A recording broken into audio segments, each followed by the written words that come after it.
Hello' everyone, আপোনালোক সকলোকে পুনৰবাৰ মোৰ ইউটিউব চেনেললৈ স্বাগতম জনাইছোঁ।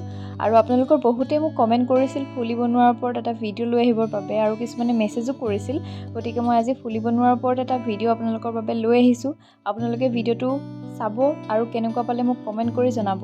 আৰু লগতে যদি কোনোবাই ছাবস্ক্ৰাইব কৰা নাই তেনেহ'লে প্লিজ ছাবস্ক্ৰাইব কৰি দিব। ব'লক তেনেহ'লে ভিডিঅ'টো ষ্টাৰ্ট কৰোঁ।